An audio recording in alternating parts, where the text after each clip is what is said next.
Alright, so it's finally, after technical difficulties there, I finally got a stream up this week. Um, so usually I do these on Tuesdays for about an hour or 2 hours. I did one last Tuesday, but I was having technical difficulties, so I'm gonna eventually have to download S-Man stream of that and then upload that version to my channel because my version did not record at all. Um, Also, I've been having audio issues with mine, so hopefully this is coming out clean on the other side. I can't really tell with this way of doing it. There is no preview, so but it should work just fine because it's just broadcasting straight from the Google Hangouts as opposed to using a third party. So the topic I was going to talk about is the one that's been going around for all day, yesterday and today, and everybody's chimed in on it. But the Gillette thing. Yeah, I've seen that. uh, So stupid. so bad. It's ridiculously But bad. but so I actually the thing that I haven't heard anybody commenting about is the actual tagline of the ad. So they've been talking about everything in the ad and how it's basically using a broad brush of like, oh, how dare men do this and the men do this and all that.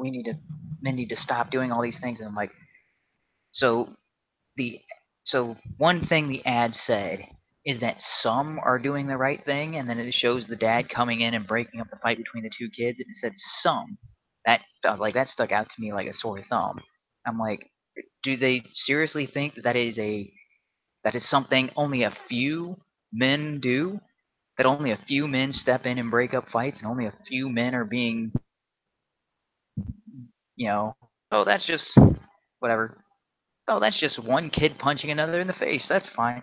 It, Gillette thinks that's the majority of men who wouldn't do anything because I mean in the ad that's when their dads are all behind the grills and there's a whole row of them and all of them see that fight going on and only one of them steps sorry about the lighting there and only one of them steps forward, but that's one thing that just stuck out like a sore thumb.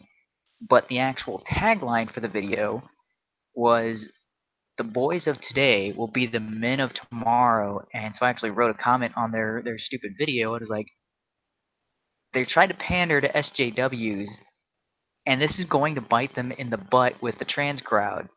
Yeah. Their official tagline. That and I was just like, I can see it now. I mean, the ad's only been out since what, Sunday. It's gonna be just wait till the trans activists get a hold of it. And they're like, oh, that wasn't far left enough. You were saying that boys always grow up to be men, and it's just Nate, it did you is see that? a bizarre thing. Nate, did Sorry, you what? see that ad? Which ad? The The Gillette. Gillette one. Oh, I heard about it. I haven't seen it. Oh, it's only a few minutes long, but I don't know what any of it has to do with razors. Nothing Just has to do with razors. That's nothing. it It's just a total it social is justice, feminist promotion or something like that. It's just yeah ridiculously bad. yeah. There's been bad advertisements like that in the past, but at least the Pepsi one had Pepsi in it. At least the other products they had their product in it. There was not one Gillette razor. It was just the Gillette logo Yeah. and talking about their old commercial, but they were talking about their old commercial as if it was a bad, as if oh well, that's outdated. Who does that anymore? We're we're the new generation of Gillette. The The best a man could get. Wasn't the Gillette commercial attacking masculinity? Yes. yeah yeah in general. I mean it was some of the stupid the examples of her, I guess, toxic masculinity or whatever they're proposing. The guy is at a party and he's trying to talk to a lady. Like he's like, "Oh, hey, you look pretty good." He's trying to start up a conversation. I don't know the exact phrase that he uses. And the other guy's like, "Oh, come on, man. It's not." I'm like, "What?" That's what you guys think is toxic or is sexual harassment? Is a guy trying to start up a conversation with a hot chick, that can't have that. How dare. There's another example where this lady's walking by on the sidewalk, and another guy's like, "Oh, hey," and starts, try to talk to her, and somebody else is like, "Oh, no, we were, yeah, dude, not right," and puts his hand up and holds him back, and I'm like, wait, you trying pickup lines or trying to meet somebody on the street? That is akin to sexual harassment or some kind of negative attribute. I mean, it's a stupid thing to do because it's not likely to be successful, but there has to be some opportunity for men to approach women. Otherwise, the human race stops. I was like, okay, well, party's not the place to try to pick up a woman. On the street's not a place. Like, where is the appropriate place to talk to a woman? Mhm. Because if you watch the ad, they're not saying that anything offensive. They're not saying anything derogatory. They're just saying, "Oh, hey, you look good. What can I? Let me talk to you. Hey, don't go. Yeah, don't walk away. Let's start up a conversation." That's essentially all they're saying. And apparently, that is akin to, "Oh, we need to stop this behavior." Like, okay, so what we're supposed to take away from this is that women are going to initiate all the conversations, because that doesn't really happen. So, Meg, is that you? Yeah, hi. Can you hear me? Hello. Hey, Mag. Hey, what's up? Nothing much. How are you doing? Just finished with dinner and school, so yay. Now we're talking about the Gillette ad. The what? The Gillette ad. Gillette. They had the advertisement they had on Sunday, and it's an advertisement. It's supposed to be about razors. Doesn't have a single razor in the advertisement, as far as I can tell. The only allusion to a razor was the actual Gillette tagline, or the Gillette brand or logos. That's not good marketing. And No. it was all about, oh, men need to be better, and it was giving examples Jesus. of things that the majority of men don't participate in. Like, one of the earlier examples was about bullies. It was about kids chasing another kid and mocking him online, and his mom was there to protect him or something like that. I've met more bullies that are girls than guys. I've been friends with many guys, and I've been mostly bullied by girls more than anything else. And in my school, there was 2 bullies. Like, it wasn't groups of bullies.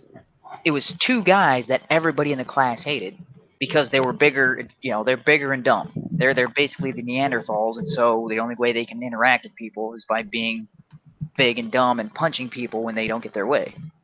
But nobody liked them. Nobody got in their group and started chasing people for them. Everybody hated them and dealt with them, and then moved on. I feel like this is like a stereotypical.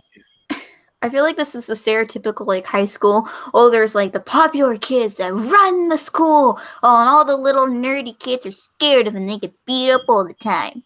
That's what I'm hearing right now. That has never been my experience. I mean, I guess maybe things. No, not for me either. I've never seen that ever happen. What's weird is that we're being told that bullying in school is normal and part of growing up, and I'm like, I don't think so. No. What? No, I mean, it happens. It happens in life. Well, that's true, but it happens, but it's not the majority of people participating in it. And that's what this ad kind of made it seem. It was one kid being bullied by a whole group, and I'm like, it's the other way around. Usually, it's one dick who's being, overly aggressive, or either punching people, or everybody's intimidated by them, or just somebody who's insulting everybody. But you get over it. You don't care because you're like, oh, that person's a moron. Nothing they ever do in life will ever be worth anything. All they have is high school, or all they have is middle school. Okay, they can have it. And the rest of us will go on to be something outside of this. That their heyday is back in my day, I was king of the hill, and you're like, yeah, you were king of the hill in middle school. Now you clean up the bathrooms. Have fun. Yeah, you can take the worst years of most of kids' lives. Thank you. I will enjoy college. Yeah. Yeah, like those kids don't go on to be successes. Those kids don't go on to be college students. They don't go on to get good jobs. They're minimum wage blue collar morons. They stay that way. That occasionally you'll get one guy who's like the football star or whatever like that. But in my experience, that's something that's mostly in movies and TV shows. I was like, so I went to a private school where we had a couple jocks or whatever like that were kind of like that. There's meatheads who didn't, use their fists instead of their words, sorts of things. Most like one of them grew out of it. The other one is still kind of a dick, but oh well, he's a nothing.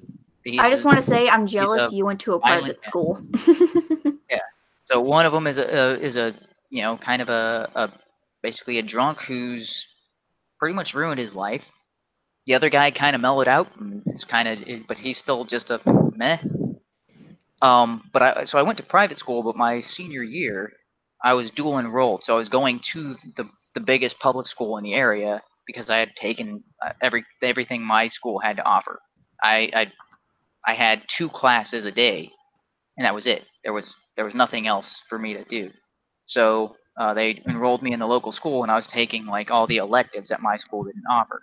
So I got to go to a class on video production because the high school there had a full camera studios with or a full TV studio with 3 cameras.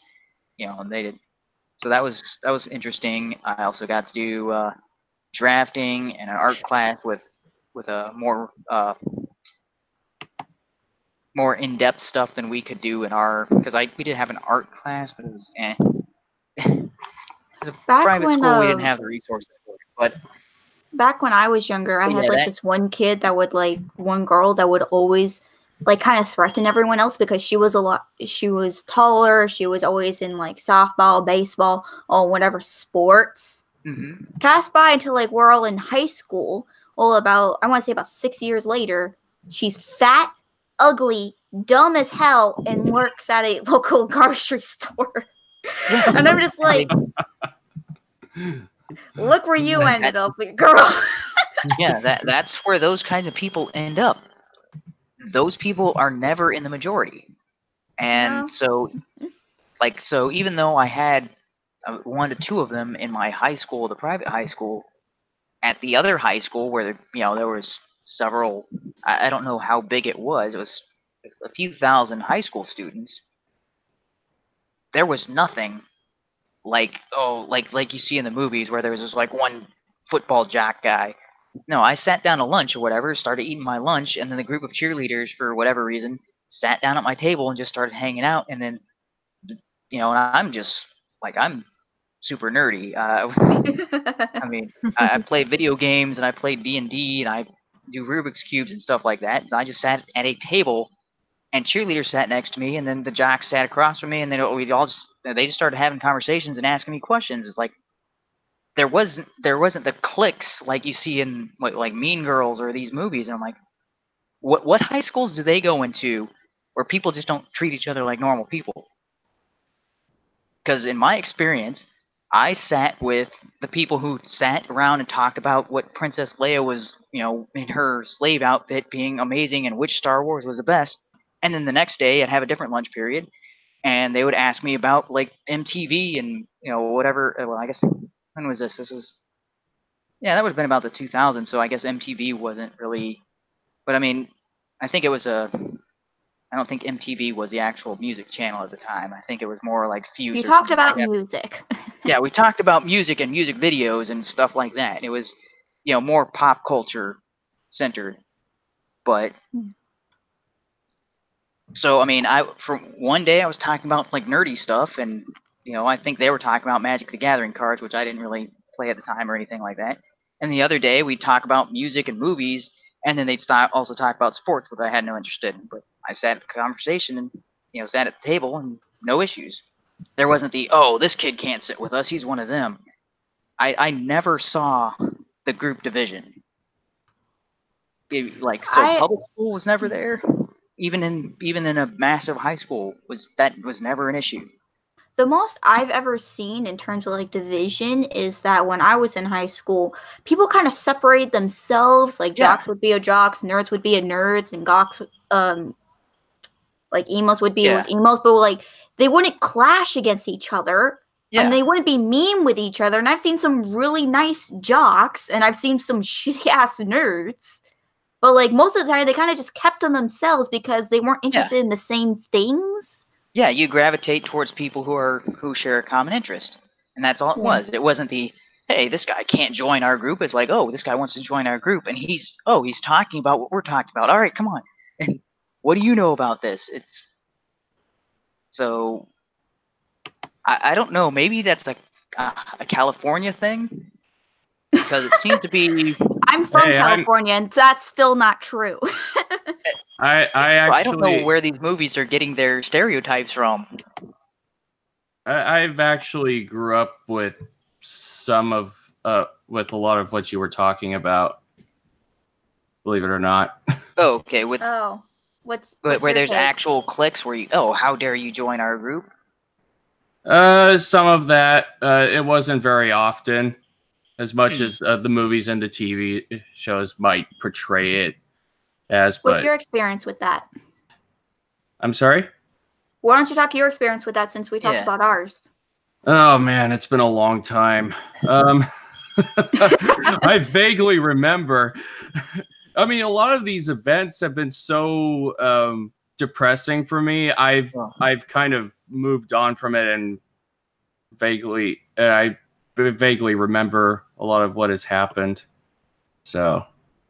Not only that. The other thing is it's high school and junior high. It doesn't matter outside of high school and junior high. Yeah. Even if somebody made your life miserable in school, that's an afterthought. True. And the fact that you don't remember and you're able to move on just shows it doesn't matter. What you do then just doesn't matter. You're still going to move on with the rest of your life. You're going to be a bum, get a job, or go to college, or something else. We're all going to move on with the rest of our lives. Yeah. The only people... Oh, sorry, go ahead. I was just going to mention, I grew up hearing reports about bully victims who commit suicide after being severely bullied. Even getting cyberbullied as well. And the people who have bullied them, they end up getting arrested, basically. Well, I went to a school back in like 2016 when things were like really heavy. I was bullied by like my peers because I had much different political views than them. And there was actually literally fights in my school about it. I won't really deny that, but that's not really. There were fights on that, but like honestly, it doesn't matter. It really doesn't matter. At the end of the day, fuck that stuff. I really don't care anymore. Yeah. I mean, I kind of wish I could tell myself back then, you don't have to isolate yourself and you don't have to care what the others think. Just do whatever the fuck you want.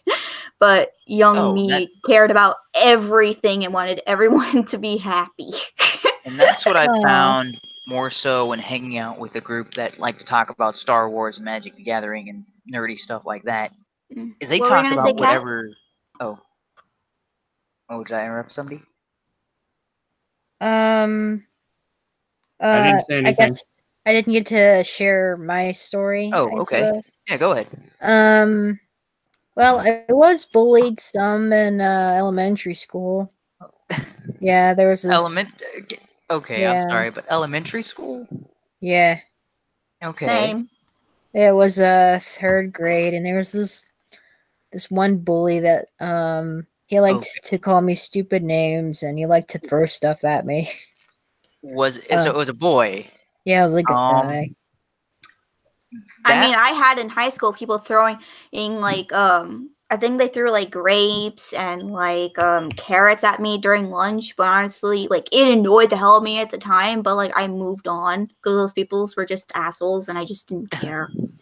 Well, there were some assholes to me in high school too. Like it was like English class, and someone threw this small book and it hit me in the face. It hurt a little. I'll tell you something. Most of my friends are women, and I would hang out mostly with the girls instead of the guys because I didn't. Because you were smart. Well, no, I wasn't a nerd. I was like, because you know that you get to hang out with the girls. Like you get to avoid the sausage party and. Okay.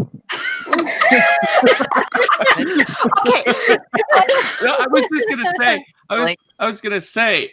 I was gonna say. I didn't really like the guys because I was getting bullied by guys quite a bit. Though I've been bullied by some girls as well. Yeah. But I'm the complete opposite. All my friends are guys. My entire families are guys.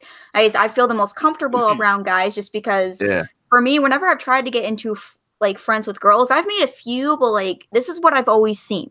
Girls are in their little herds, and it's really hard to get in when they're already talking amongst themselves, and it's hard to kind of get in when you're a loner. And you see someone else, a boy that's just playing on his Game Boy. Hi, what you playing? Or whatever, something like that. It's hard for me to make friends with girls because they're all herds. Yeah, and I know for me in middle school and high school, if a girl starts talking to you, you look for any excuse to get the conversation keep going. You're like, okay, dude, she likes the game. Okay, fine. Here, do you want to play it? Do you want my lunch? Do you want my lunch money? Here, what do I do to keep this happening? That's what were you gonna say, Nate?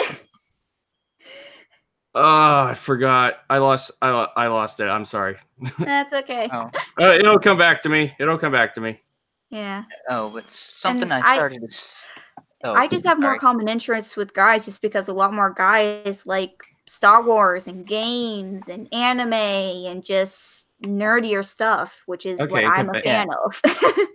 Okay, it came back to me. I was gonna say, I didn't grow up with a group of buddies at all, because I was a very sensitive guy. I was like butthurt like all the SJWs. You know, they like to talk about adult stuff, and I'm like, oh no, I'm not getting into that. Then they want to do stuff, even the smallest thing, I'm getting so butthurt all over it. It's like, well, glad you grew out of that phase. Well, yeah, I was kind of one of the first SJWs back then, without even knowing it. I don't know.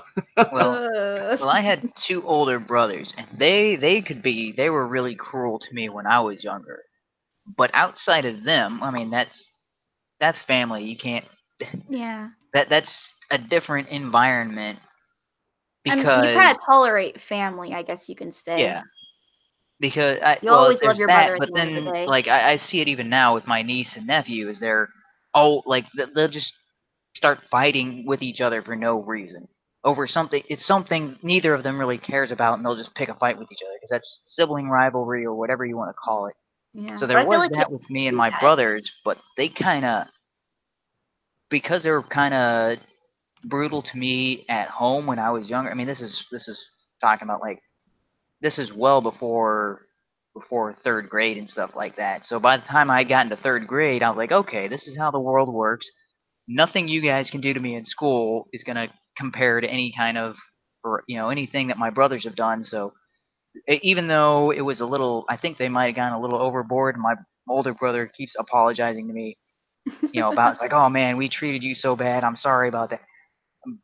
But they actually toughened me up I was like, okay, did anybody insult me or whatever, it rolls off my back. I don't care what anybody else thinks. So it's the sort of thing, because you were just talking about. So I don't know if you had older brothers or so.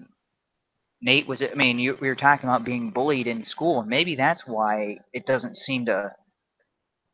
seem all that prevalent to me. Is because I'd become immune because I had, my brothers had experienced, they would taunt me incessantly and, make me do things because they were bigger. Mm-hmm. But so by the time I got to school, I was just kind of used to all the tricks and all the insults, and Maybe that's what makes my experience different. I don't know. I think it depends on which environment you're a part of. Yeah. So go ahead. I was just gonna say, what's funny is, I really, for most of my time in public school, I never, for the most part, I never even tried to make friends with guys. But on my senior year, I actually tried, and the next thing I knew, I didn't realize how many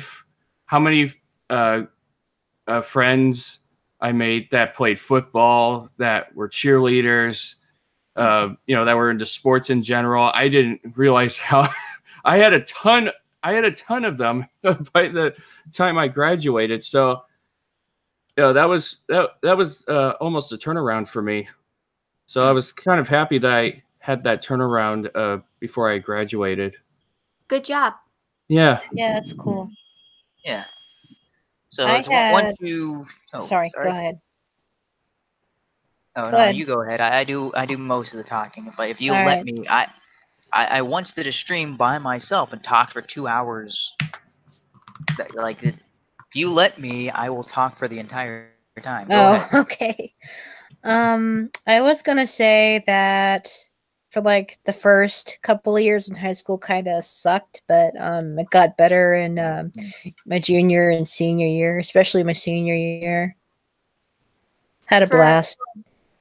Had made a bunch of friends and had fun in theater and musical theater. And I had some fun in that creative writing class during my senior year. Yeah, I wish I had something like that, but yeah. I guess I had plenty of that. For me personally, I hated high school. Like, because the thing is that like the teachers were how can I put it? One, the kids were very, very rude. I'm trying not to swear, but I don't know how to say it. Well, I don't mind if you swear on my channel. It's not like I'm gonna monetize. The kids were shit, and the teachers didn't know how to teach us.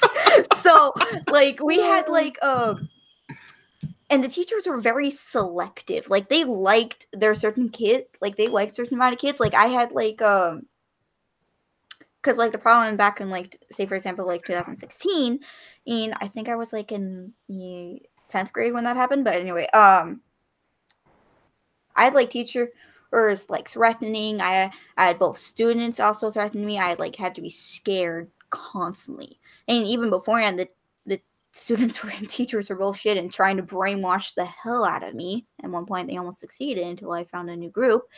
But and finally, when I was like a senior, I decided not to really care, and I focused more on my education. But because of personal stuff, I had to like leave, and I was in like an independent study at like a college, and these were like so I was learning with like adults and whatnot, and it was the best experience ever because I was treated like a freaking adult. And now that I'm in college, I'm so happy. Which FY, I'm just starting. So yay! Yeah, so the YouTube chat is quite active. Yeah, McToast. Really? Yeah, McToast just asked you a question, Humane. Why doesn't Gillette simply advertise for edgier kids to feel worse about themselves? Wouldn't that increase sales? Well, I suppose that would be short term, but still. Yeah, hang on a second. Let me pull up the chat there.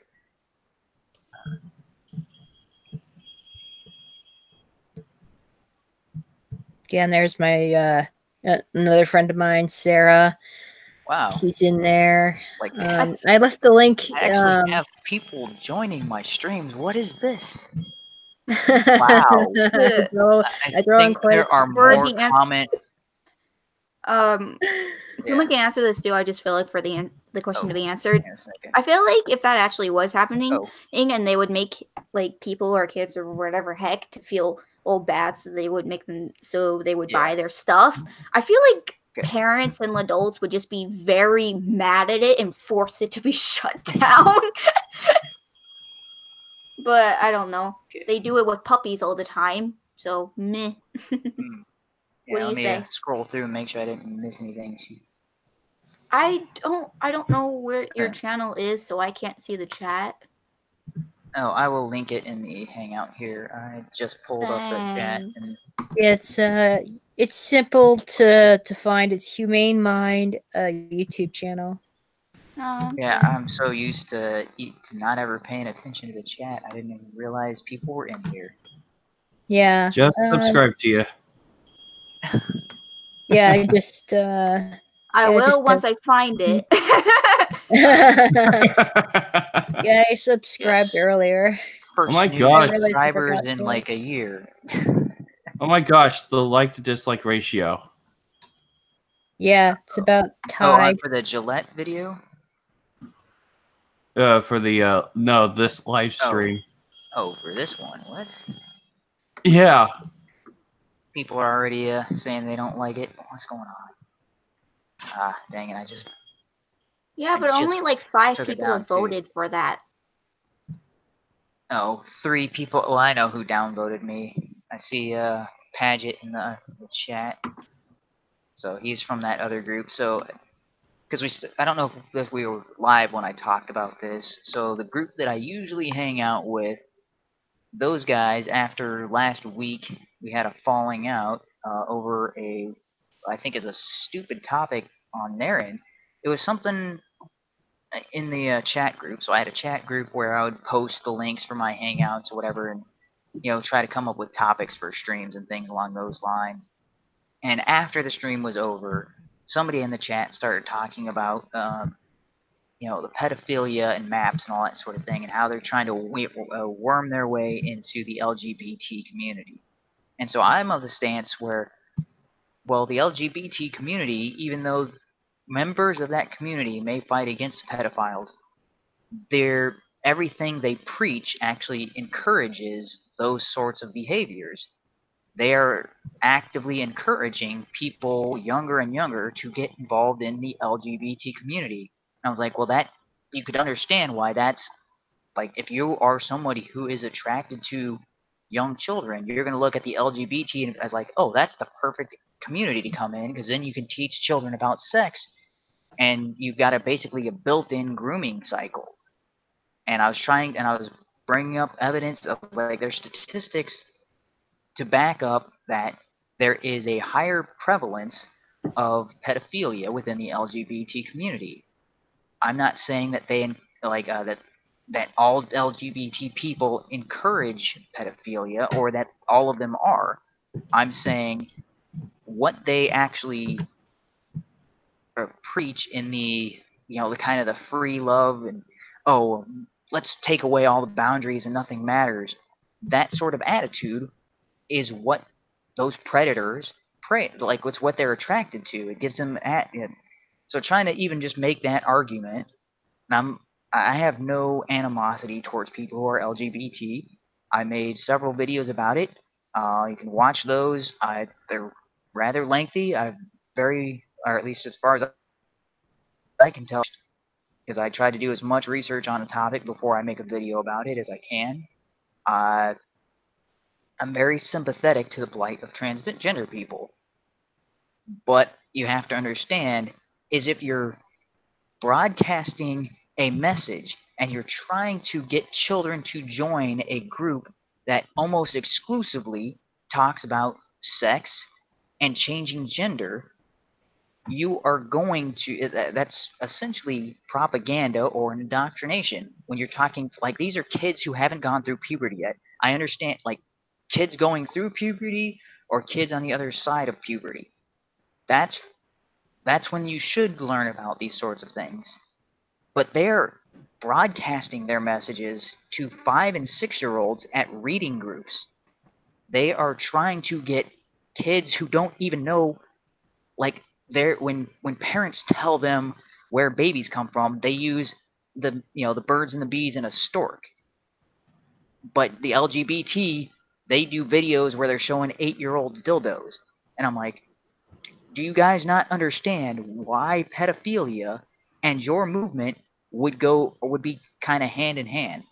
So we got into that other group got into a big argument about that. And I'm like, I'm not saying all of you, everybody in the LGBT community supports pedophilia. That group are homosexual. And they got really offended about any of this. And I was like, I'm not saying that you support it. I'm not saying any of your friends support it.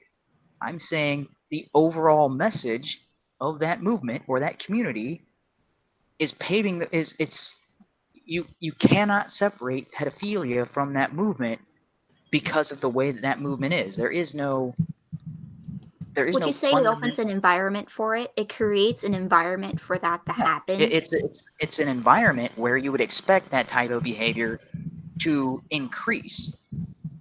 Yeah.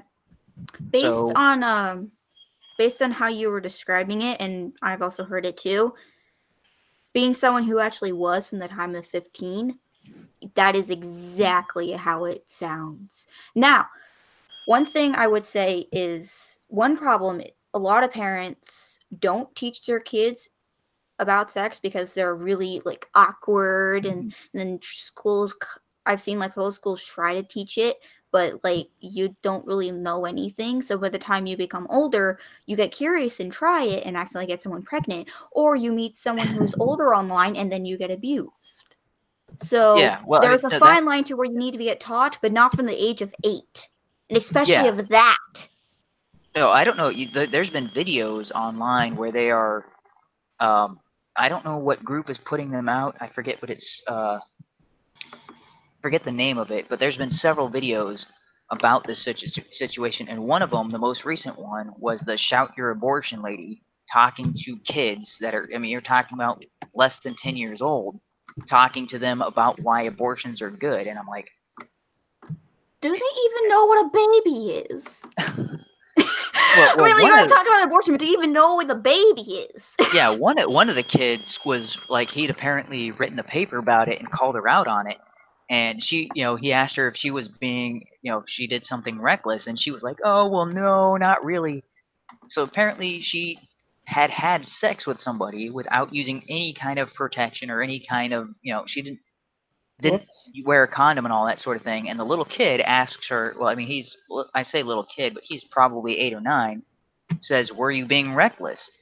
And she says, no, well, not really. We just, sometimes you just make choices. And I was like, she's acting as if she had no choice in the matter. It's like, but you chose to have sex without taking any precautions. Now, granted, if she had been wearing a condom, if he had been wearing a condom and she had been on birth control, and they had done it, taken every step possible, and then she got pregnant, then she might have a case. But she was trying to pass it off as like, oh, well, when you're older, certain things happen, and it's like, dude, you're ignoring all the responsibility of your actions. So sorry, that's kind of a whole separate topic, but it's the same group that made that video recently. They've got a whole series of like children or parents talking to kids that like this is not stuff that they should be aware of yet, because like once you get to around the age of 11, then puberty actually starts to kick in. I mean, mostly it's around the age of 12. It's 11 to 13 is kind of the average age. Sometimes it's a little bit before that. Sometimes it's a little after. What channel is this video series on? I am not sure, but they've got a whole series of videos of LGBT activists or parents and all that sort of things talking to kids younger than 10 about adult material. It's like one of them was lesbian parents talking to their kids about dildos. I remember. I remember when I was like in middle school, I'd say like I was around 12 years old. I was in like this session and they were like talking about like LGBT stuff. And I think one session we got to like later on like abortion and whatnot. I didn't know what the heck they were talking about. Granted, I was 12, so that's kind of a reasonable age, but I was still like, you're teaching these kids about here's the thing that I don't get that a lot of public schools do. They're teaching about stuff that are very like controversial to these young impressionable kids before they have any mind to say yes or no. And when they talk about it, they don't show both sides. They just show only their side and believe only in our side. I'd be okay if they show the benefits of abortion and negatives of abortion. Just do that. So the kid can choose for himself instead of just only showing one side, because that's indoctrination. Yeah, exactly. They always do the one-sided thing. You've been quiet, Nate. I've been looking up the issue of pedophiles trying to include themselves in the LGBT movement. I think I read a source saying that the mainstream movement is actually starting to include pedophiles. Yeah. I've noticed. Well, that's the other thing. More recent events. Well, Desmond is amazing. There's video footage of him being in a adult male strip club, dancing on stage and removing clothing while adults are throwing money at him.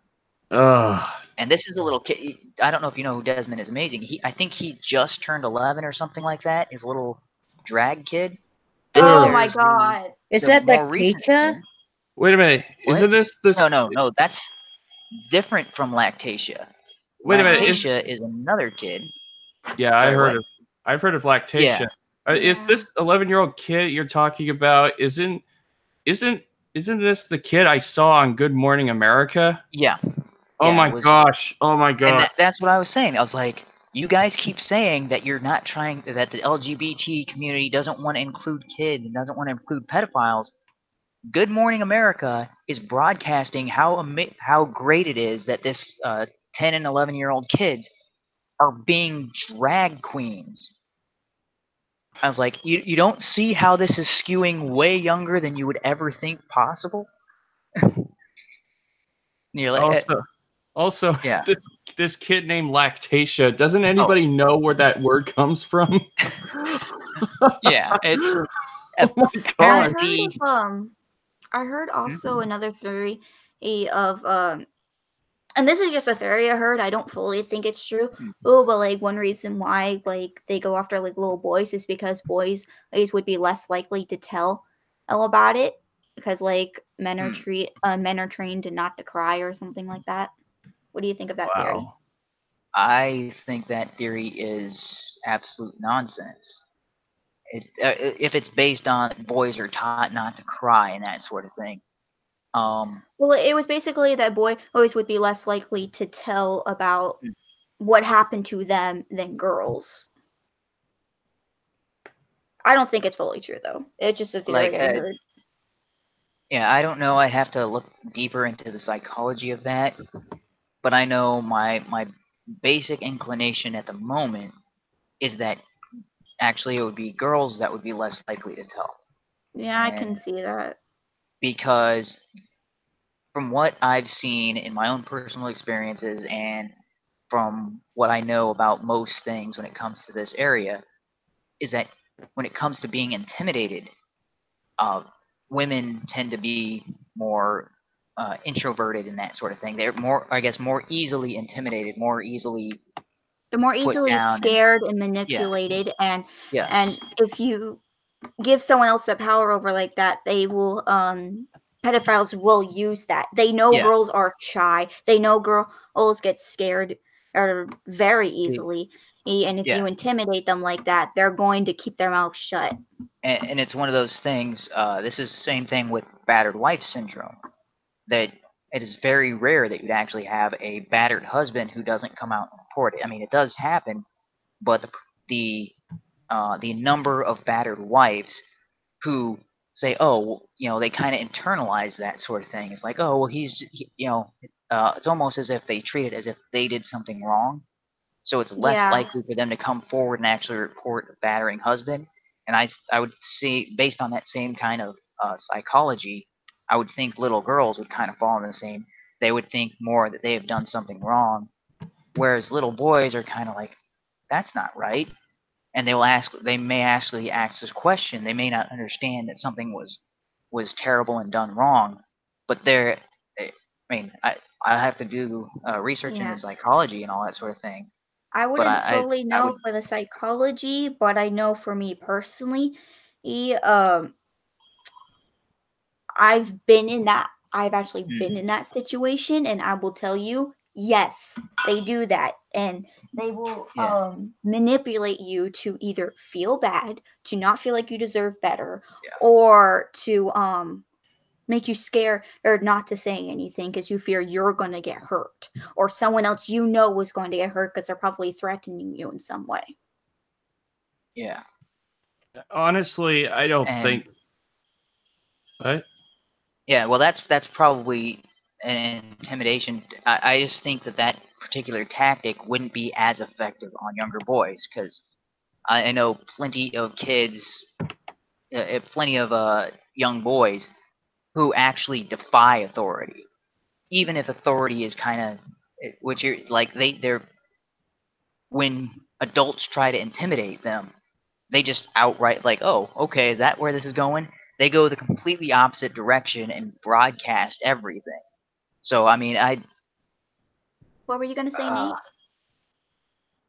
Yeah. Well, I was gonna say, yeah, I don't think that this whole push to include pedophiles in the LGBT movement is surprising. I mean, no. I think one of the biggest hints of this whole thing being pushed is probably, you know how they have all these beauty pageants for those little girls. Oh yeah. Oh god. Yeah, I mean, I think that was embraced by social justice warriors and people on the left. Oh yeah, conservatives hate that. Yeah, I don't think. I'm not too surprised that. Honestly, I think this was part of the push. I'm not too surprised that this is actually growing, and it's really scary. It's so going back to the conversation so the Desmond is amazing is the kid they were advertising on Good Morning America, and they were praising us like, oh, this is so amazing, and this is such a breath of fresh air, and is such a good thing for the LGBT community. He's and this so was brave. This was after the video footage of him dancing on stage at a gay nightclub after hours where they were serving alcohol, and he was stripping on the stage. But then a couple of weeks later, or maybe not even a week later, Lactatia was involved in a magazine photo shoot, and in one of the pictures, it wasn't used in the article, but it was taken for the article, is Lactatia in drag with the winner of RuPaul's Drag Race, the adult male, who is absolutely naked in the photo. Yeah, I saw that. Yeah, in the photo, he is tucking himself so you can't see anything, and there's a camera, like, you got to understand, there's a camera crew around this taking pictures of a naked man next to a little boy, and both of them are in makeup as women, and they're both laughing like this is a normal thing to have. Oh god. And this is granted, family members and younger children, that sort of thing, like, I don't know, but you're talking about like 5 and like less than 5-year-olds. You'd have situations where, naked men and naked men. Also, the YMCA is kind of a terrifying environment. For the family one, you're just saying, like, it kind of makes, like, maybe like a dad like watching like his like son or whatever. That's different. Yeah, it's like because some families they do bad things. Yeah, you're talking about an 11-year-old with a random naked stranger. Like, it's one thing if you're like at the YMCA and you're just like, come on, guys, really, you have to walk around like. But it's a completely other thing if you're on a photo shoot and everybody's walking around and everybody's taking pictures, and this is advertised like, hey, this is normal for you to see a naked man at 11 years old. Normalize pedophilia. That was the word I was trying to say. And I was looking at this magazine. It's a UK magazine, but it's not fringe. It's not some little upstart magazine. It's got a lot of financial backing. It's been praised. It's won awards and that sort of thing. This is a multi-million-dollar enterprise. This is not some random blog.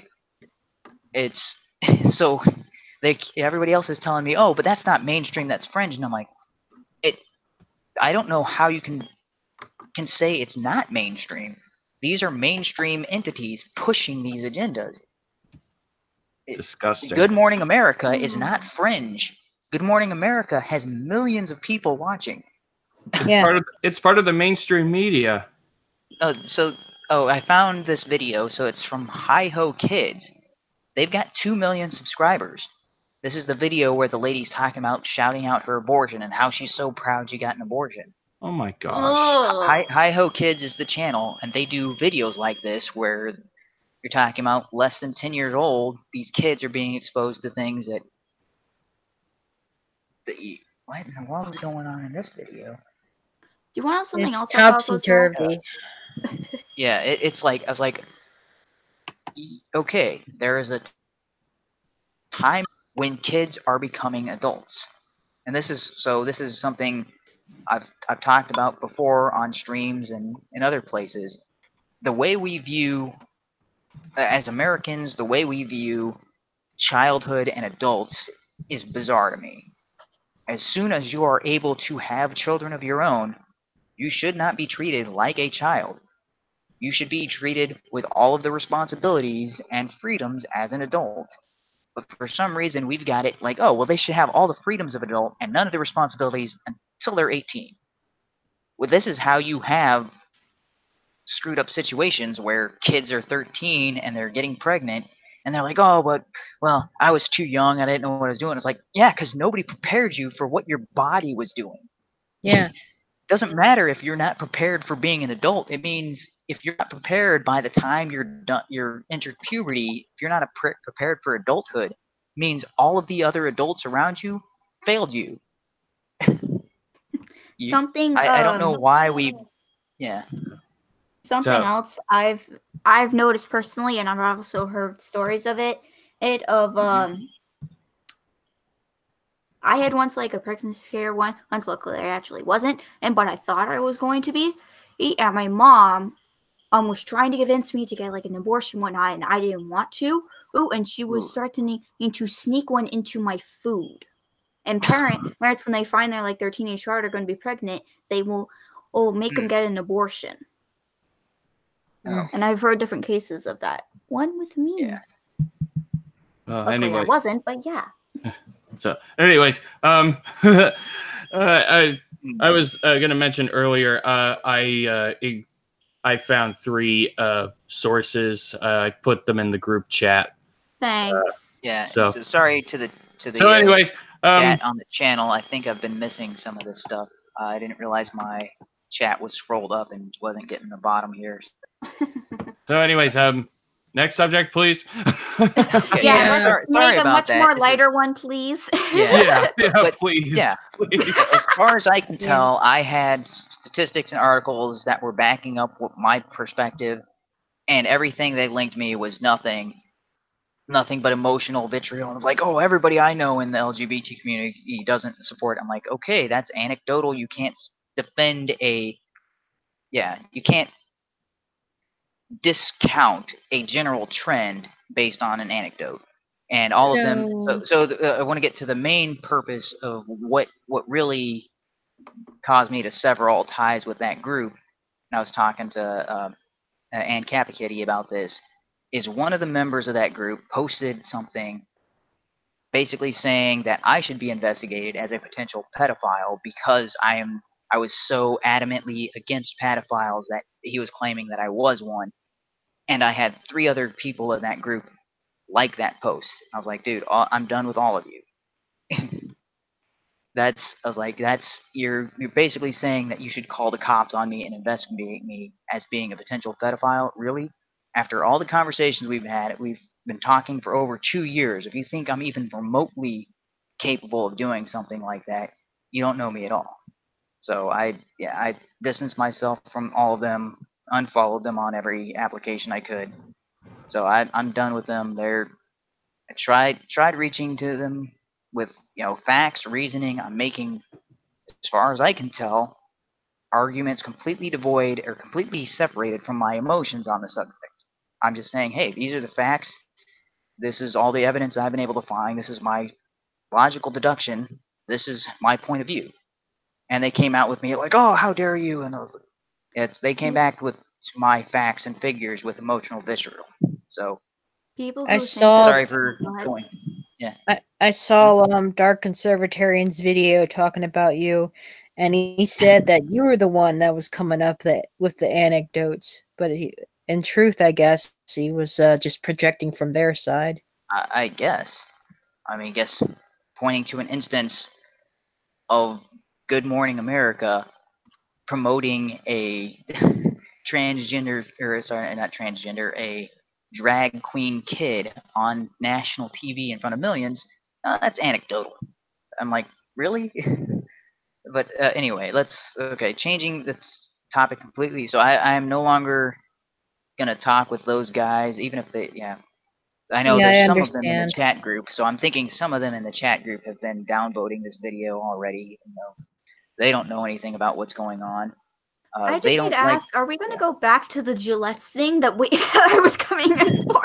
We diverted way from that. Well, I think we okay, so we started talking about bullying. Was there anything else in that video that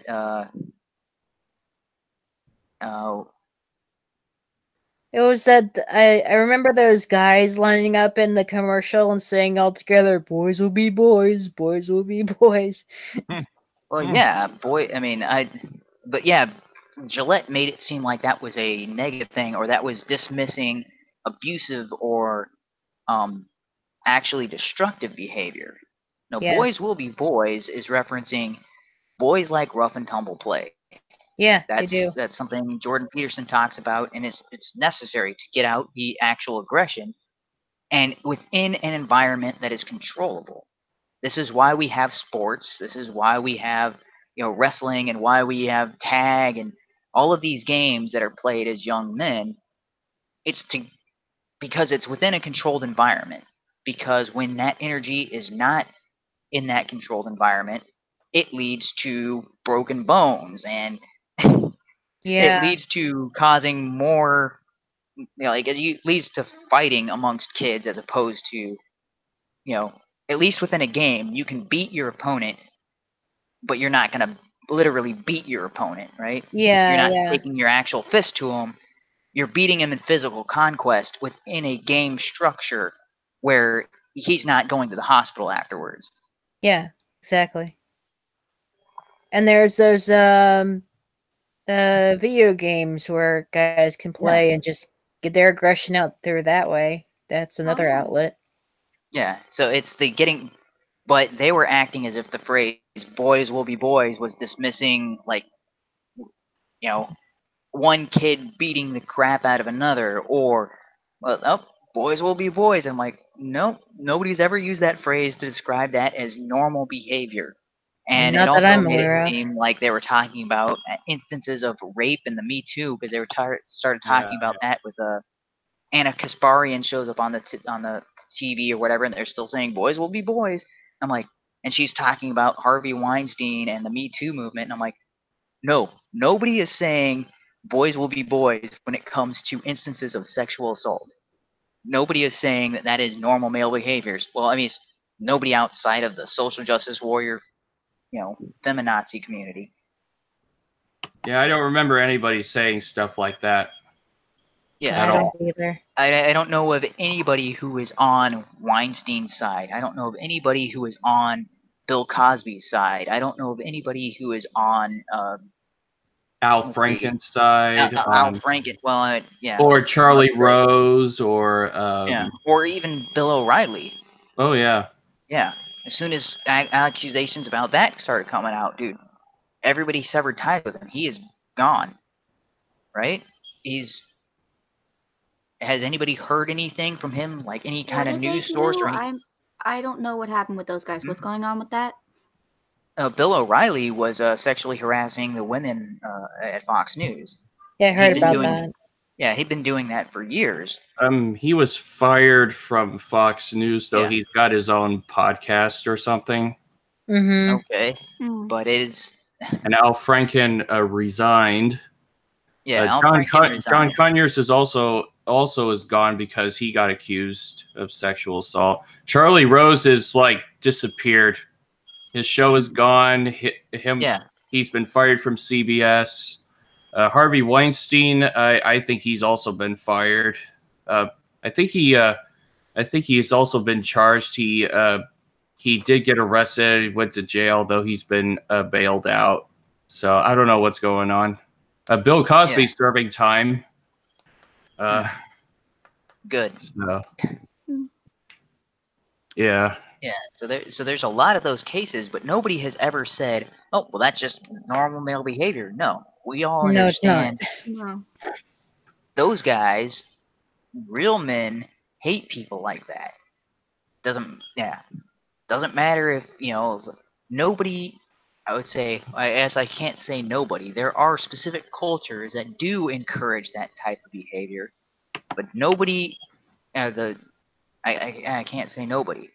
The majority of the mainstream in Western societies hate that type of behavior, and if we didn't have laws against murder, Bill Cosby and Weinstein and people like that would be lynched by a mob. That's what would happen if we had if vigilantes were allowed to serve vigilante justice. Like, okay, there's definite proof that he did this. Okay, that you'd see them hanging from a tree. Like, and let's be honest, people are so emotional. If there wasn't much evidence, people accused would still be mobbed. Yeah, well, that's the danger side of that. Is you'd have people like I don't know what your guys' opinion on Kavanaugh was, but there's absolutely no credible evidence on that, and you would see people like him getting taken up in the mob. Oh, honestly, yeah. I'm very sure that Christine, how do you say her? Christine Ford. Yeah, I'm pretty sure she was lying. There's actually a video by this woman who isn't like an expert on body language. Yeah, and as I watched the video, I'm like, oh yeah, Ford is lying without a doubt. I mean, she's sitting there trying to make herself look good and doing the pretty pose, and she's smiling once in a while. I'm like, why would you smile if you have been sexually abused? Yeah, or you're in any way? You should be shaking. If something that traumatic happened to you, you should be shaking. You should be, and at the very least, crying. You should be holding your hands together to try to control yourself. Yes. Especially if you're in the same room as him, going back and forth. Yeah, I mean, this is supposed to be a traumatic experience, and you're actually proud about it. I mean, that doesn't make any sense.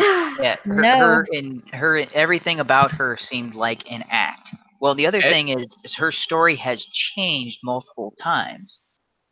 That's another trait of someone who's lying. They change their stories. It doesn't add up, and they're not. It's not consistent. So that's. I mean, here's I've talked about this on previous streams, but this is the part where nobody that I've heard, at least no major person who has talked about this, nobody with a large audience has talked about.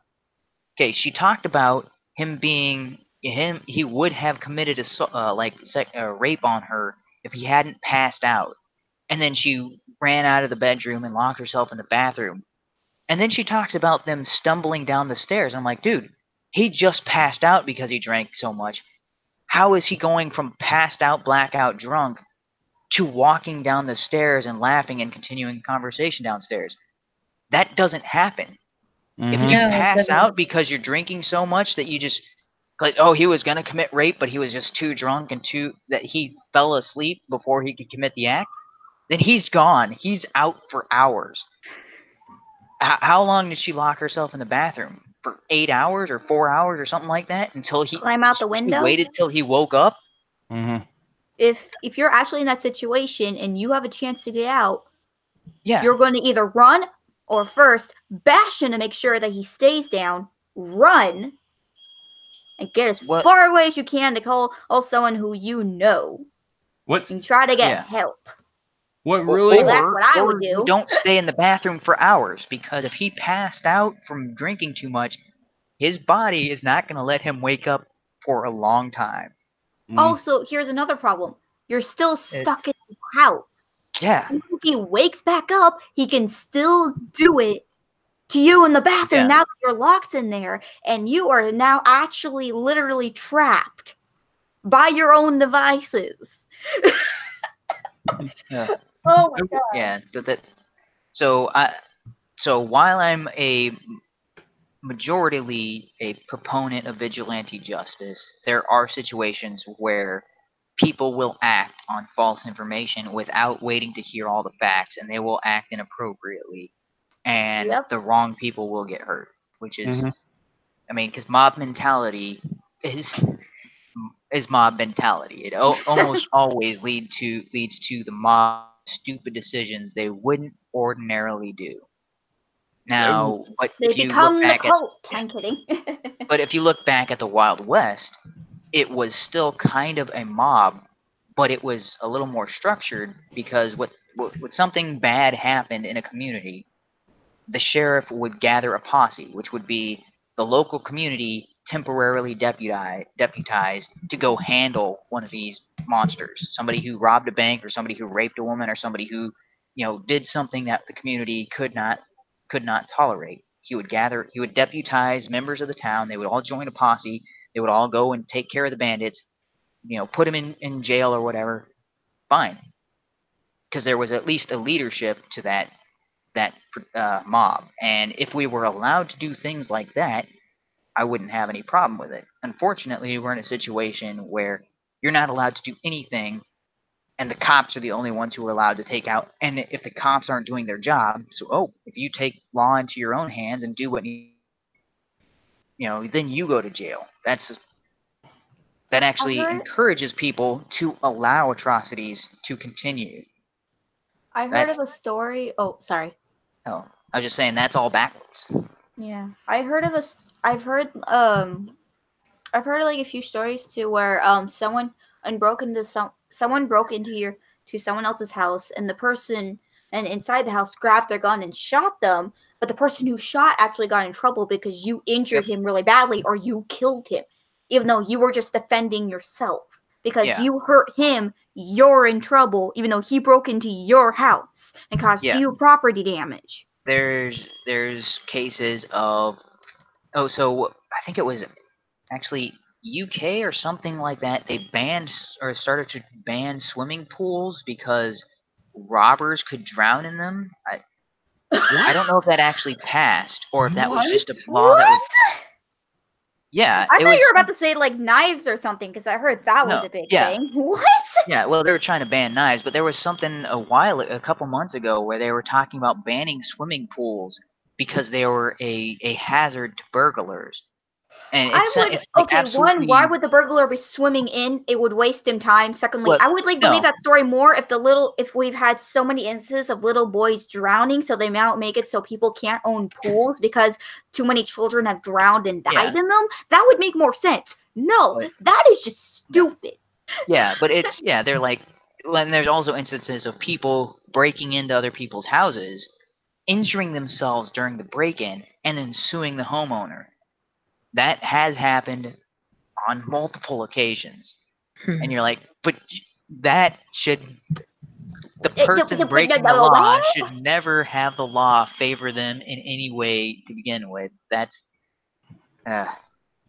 the only thing I could think of right now is just like the meme from like South Park, retard alert, retard alert, retard alert. Oh, my favorite part of South Park. Yes. I'm sorry I had to kill with the meme, but I just had to say it.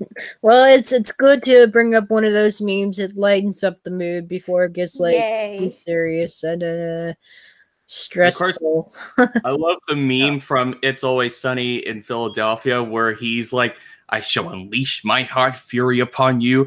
You know that one? Remember that one? No. I don't. Be gone, vile man! Be gone from me! The starter guard, the finisher guard, the transporter of God, the golden guard. The meme that is no bound. The only meme from It's Always Sunny that keeps getting passed around a lot, and it's so applicable to so many situations right now, is the one where Charlie is finding what's his name, Pepe Sylvia Like he's drawn the maps of all these things. Like he's going crazy conspiracy theory. I'm like, oh, dude, that's everything that he's talking about in there. Just that one image where he's got the board with all these with the tacks and all the pieces of yarn linking everything together.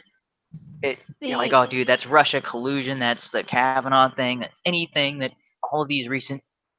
I mean, man, they are grasping at straws to try to come up with this conspiracy on how everything is evil.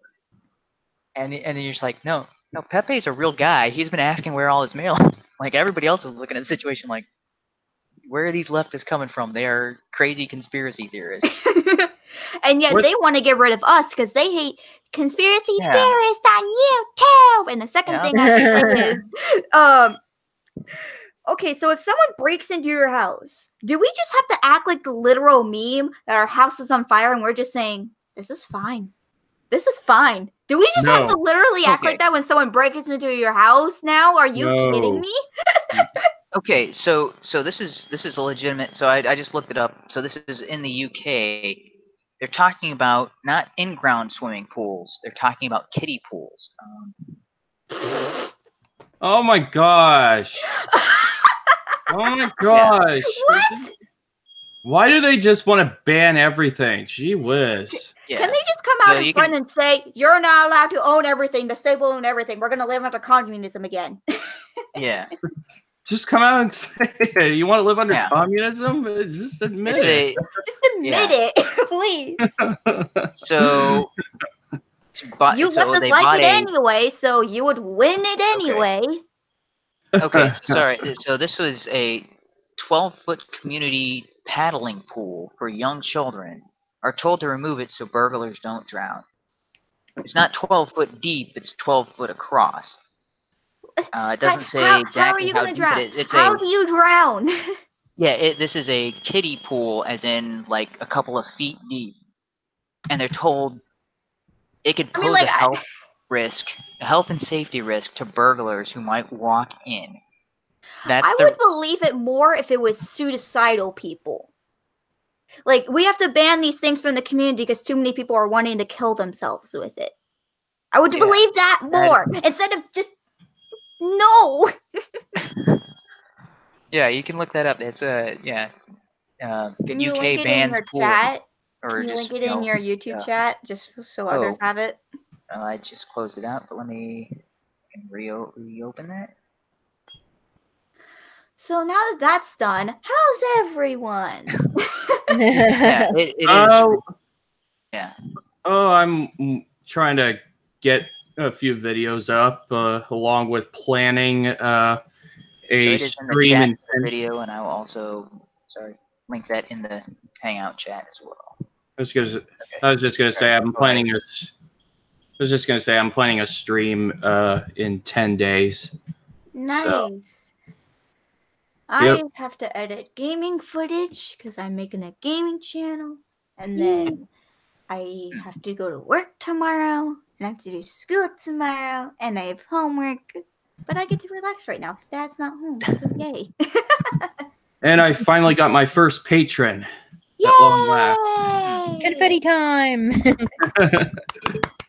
So I am moving to Subscribestar, so well, whenever they start accepting payments, right? No, they're doing that. Oh, so they have opened up again. Isn't that what 2 cents said or something like that? Yeah. Oh, okay.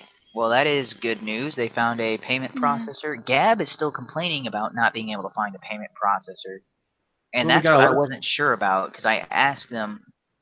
It sounds as if they were applying to become their own payment processor, which then I could understand them having difficulties. Yeah. But it shouldn't take this long for them to just get a payment processor. Yeah. For me personally with Subscribestar, just because it's like a new thing, or at least this is the first time I'm kind of hearing about it, I'm going to kind of wait and see how it kind of goes for a little bit until I switch into a completely new platform. Because it still technically works as long as people aren't getting censored too much. So according to Matt Christensen and Blonde, I don't know if you know who those, they do the Beauty and the Beta podcast, Subscribestar, when it was actively working, was processing payments and they got the full amount that they were owed through the site. So they didn't have any kind of issues with that. The only issue they had was Subscribestar got shut down by PayPal, and so there was a while there where Subscribestar wasn't accepting new payments or wasn't accepting new subscriptions, and wasn't processing any donations at the time. So nobody was being charged money, so then the creators weren't getting money. But apparently now that has been restored, now people should be getting charged money, and it should be going directly to the creators. Yay, monopolies will end. Yeah, be innovated from existence. Yay. And then what happened yesterday is JBP and Dave Rubin. JBP, man, that sounds pretentious saying it like that. Jordan B. Peterson. Man, don't ever shorten his name to acronyms, because then you sound like a douche. I heard that as I said it. Okay, so Jordan Peterson and Dave Rubin both canceled their accounts on Patreon yesterday. And they are talking about the platform they're working on, although they haven't given any real details about that. But that's also another avenue. So there's the ones that I know for sure that are good alternatives is Bitbacker, Subscribestar, and then potentially whatever Jordan Peterson and Paul Rubin, Dave Rubin. Wow, not Pee Wee Herman, the other guy. Oh man. No. Yeah. Anyway, so Dave Rubin and Jordan Peterson, the platform that they're gonna potentially come out with. Man. So. May I ask something? I missed my opportunity. I was like, oh my I've got something. Oh my gosh. Oh my gosh. Wikipedia is now saying that Dave Rubin is a libertarian. No, he's not. No, he's not. No, he is sympathetic to libertarian. He just talked about this yesterday as he was trying to. Yeah, he said he really likes Michael Malice and he likes the ideas, but he doesn't agree with Michael Malice on a lot of things. Michael Malice is a libertarian, but he's an anarcho-capitalist libertarian. Yeah. Or at least if he's not saying he is, he's at least as close as you can get to without being full anarcho-capitalist. And he hangs out with Tom Woods, and Tom Woods is also kind of in the same boat where they're both basically ANCAPs. I don't think they just quite embrace the label. Next thing I know, they're going to say that Sargon is a conservative.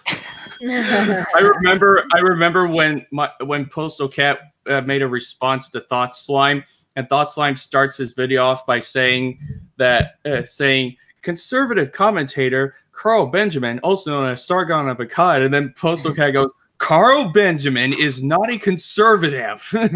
No, he is not. And they just keep going further and further. People who are in the middle are being now called alt-right. And it's like, it doesn't stop. It doesn't. It's either one thing or the other, and that's one of the reasons why I became a libertarian, because I was fucking tired of the system. Yeah. Not just an ANCAP yet, but a libertarian.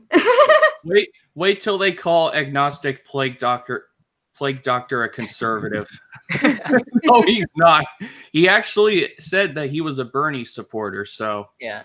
So they're gonna eventually start calling like Austin Peterson and Ron Paul like far right or far. I guess they could call them far right extremists, but they're gonna lump them in with the alt right and say, oh, those guys are racist, Nazis, whatever. So everyone that you disagree with is left Nazis. Am I wrong? You can't see what I'm doing, but I think Ben Shapiro has compared Ron Paul to the alt-right, or he's associated him with the alt-right. All because Ben Shapiro disagrees with Ron Paul on foreign policy. I mean, he was like that white far right and Nazis, or what did you guys say it was? I missed the word. What? They're just gonna throw alt-right and Nazi has been so watered down. It's sad. Yeah, they're just gonna keep throwing out those labels and those terms, and until they become meaningless, and then they're going to come up with some new label, and then they're going to start labeling everybody else, and that's going to be the new go-to slander term. And everybody who doesn't think like Ocasio is going to fall under this label of evil people who can never, or who you should never listen to.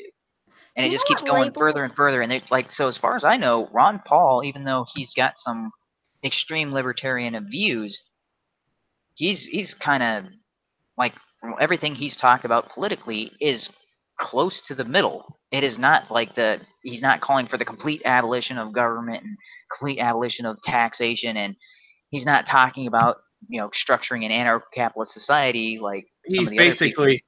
But well, basically he's talking about lowering taxes, and right. Well, basically, he and his son they're basically saying we should have the government so small it could drain in the bathtub. Yeah. So they are talking about a pragmatic solution. Like, okay, let's start whittling down the government we have now. Let's just focus on the small goal of making it smaller than it is right now. Let's move to the Jeffersonian model first. I can see that is a conservative-ish point of view. That's not the, hey, let's tear it all down and build our own. I can see like the left saying this as a label in their mind would be offensive, but if they actually called me this, I would actually be, oh, thank you. You capitalist! I would be, oh, thank you.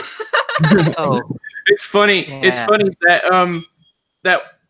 I have a family member who is a Bernie supporter. They actually agreed, you know, that the government is so bad we need to abolish it. And I was like, yeah, we should. And then they said, but what would you replace it with? And I'm like, nothing. Absolutely nothing. You know, like that scene in UHF, the Weird Al movie, you know, where that Asian guy's like, nothing. Yeah.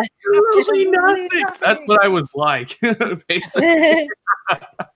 You're so stupid. You won them. You won them for a minute, and then they just came crashing down.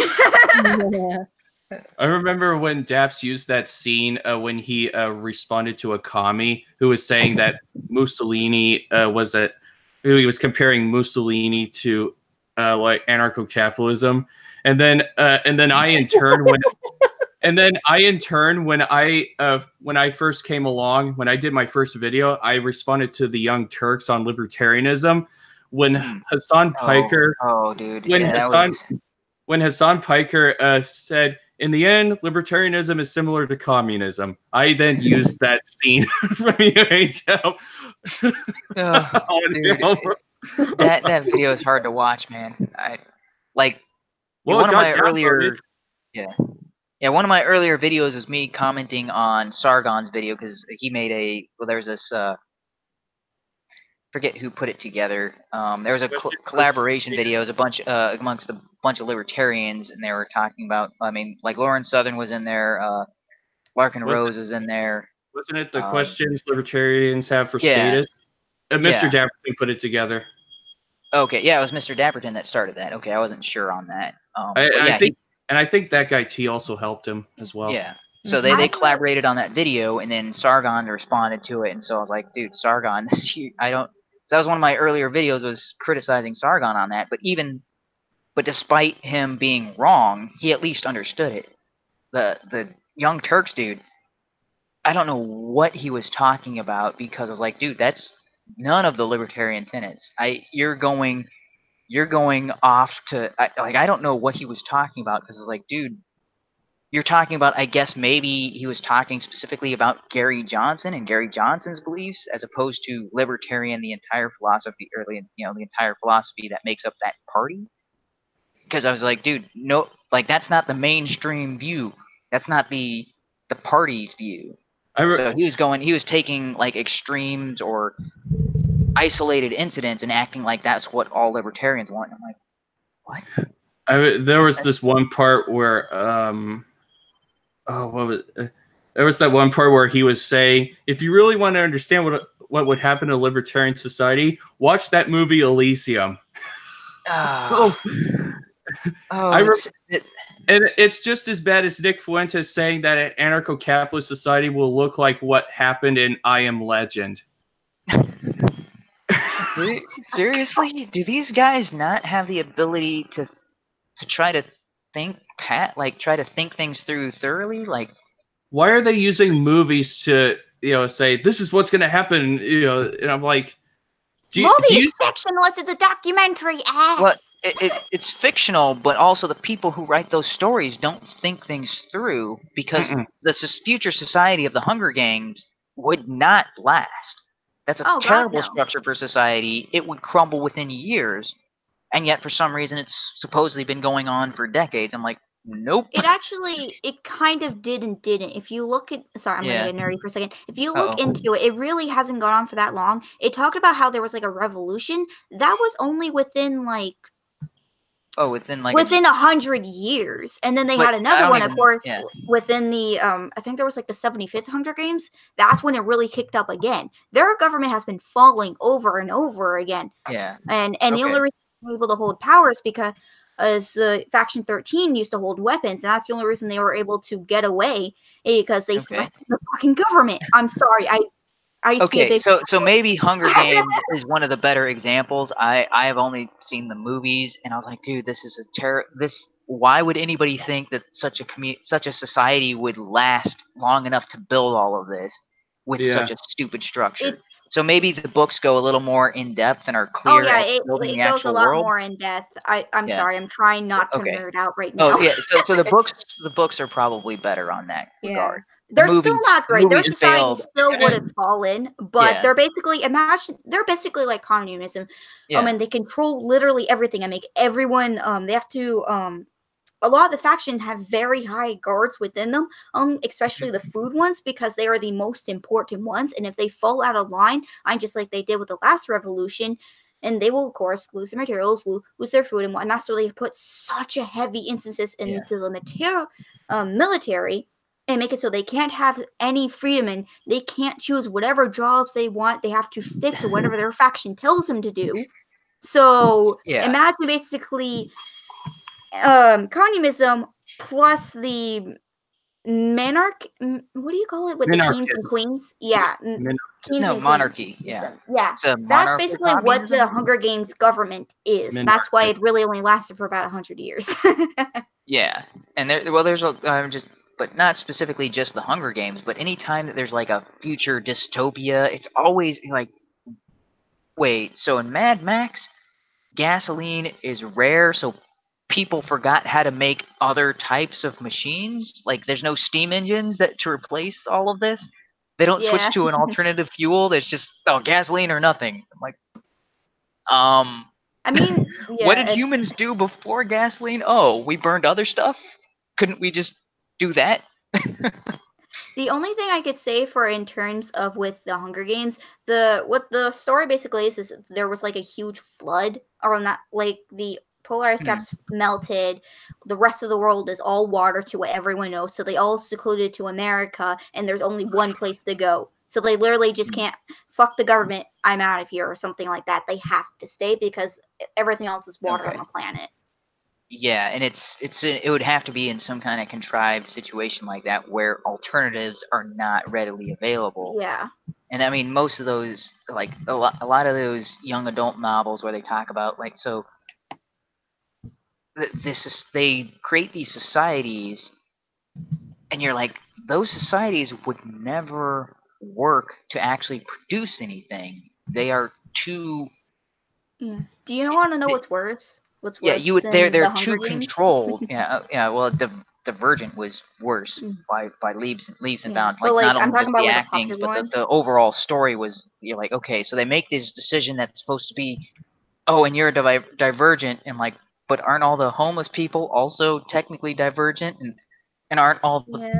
And what's the point of making this decision if you can switch at any time? Like, what was the point of any of this? Yep. So, I mean, it was terrible in that regard, but it's also like, why would you have specific people join one thing and they can never switch out of that? It's like, that's stupid. What if you need more people to join this other thing?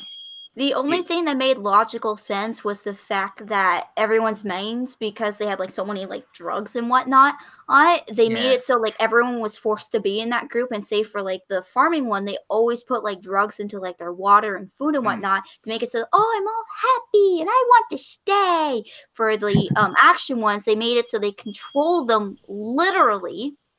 And then the ones that are all healthful, they're actually just trying to get rid of them, and they didn't have any drugs and whatnot in them. And the only thing I would just never understand, what was the fucking point of it? Because it was just a fucking experiment to get a divergent, yet they never wanted it eventually in society in the first place.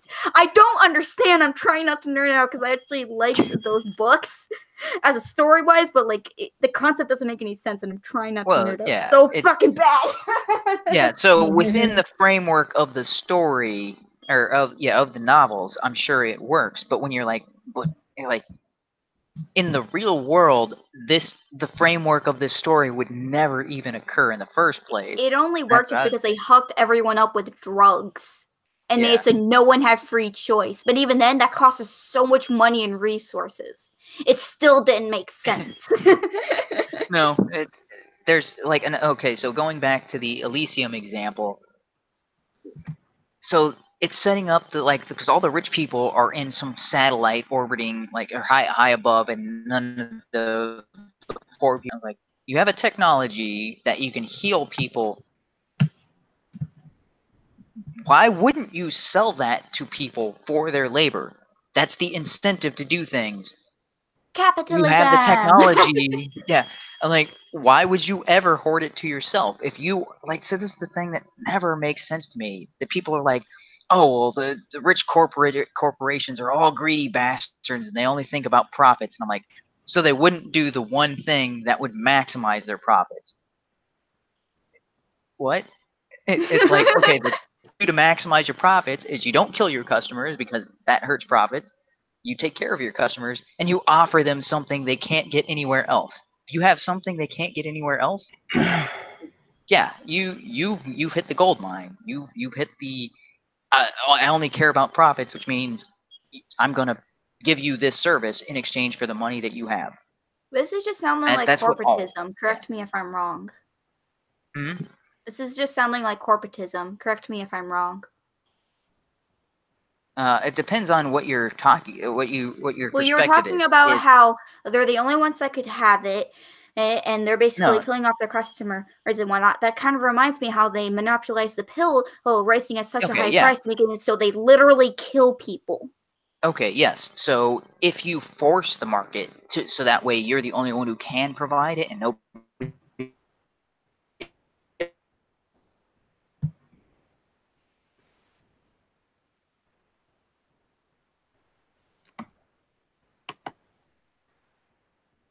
The frick? Totally botting out.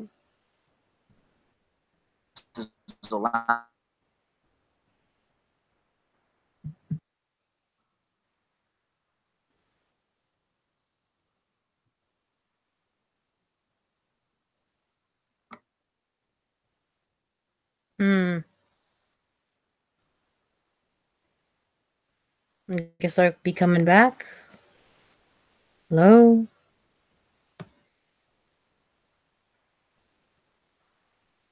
I guess everyone's coming out and coming back in again. My Wi-Fi just died, but I'm guessing it's from a storm I'm having right now. Unless something's actually going on. Yeah, I am not sure what happened there, but I lost connection as well. Same. Okay, so I guess that means it's time to start wrapping things up, but... Yeah. And it's been like over an hour, so I guess that's kind of the time anyway. I don't know how long you guys usually keep this on for. Well, I was planning on going for about an hour and a half, and it looks like we're just over an hour and a half right now. Yay! All right. Okay, so let me make sure I didn't miss any important questions in here, because I wasn't paying really much attention to the entire chat, but I saw McToast up there. I was complaining about the issue with Dapperton. Yeah. So, Nate, I haven't heard much. Oh, go ahead. Further up, there's a couple of messages from Brandon Paget to you, Humane. His latest one is, I can care less about what you believe about the LGBT. I don't care about the LGBT. Okay. Yeah. And he also said a couple of times that he gave the stream a like. He didn't leave a dislike. Ah, okay then. Sorry for assuming you had given it a dislike, but based on previous conversations, I assumed you were with them. So, but assume nothing. I'm kidding. Odds are with that group, because usually I don't get enough people watching to get any dislikes. So, well, here's the other thing. So, YouTube, as far as algorithms go, and as far as building your channel goes, they don't give two craps about your upvotes and your downloads. That has absolutely no bearing on if your video gets recommended or not, which is the stupidest thing I've ever heard. It's not. Well, I guess they started doing that. Yeah. They probably started doing that because all of their YouTube rerun, whatever the heck they called it, all the leftist videos, everything like that, so many negatives. Yet they still get viewed, yet they still get recommended. They probably did that for that reason. Isn't it like this year's was like the most hated video or something like that? Or YouTube Rewind is the most downvoted video of all time on YouTube. It deserves it. The only reason I accept it to exist is that's hot. That's the only reason. I love that line. I love it. Oh yeah, no, it's that. Like I think I don't know if it was PewDiePie who started that, but the whole that is the "that's hot" meme, and then it's pointed at whatever he's looking at. Like that is going to be around did "that's for hot," years. and then he put like a hentai thing. I think. Yeah. Well, that people doing that is going to be around for years. It's going to be. Oh yeah. Yeah. It's here to stay.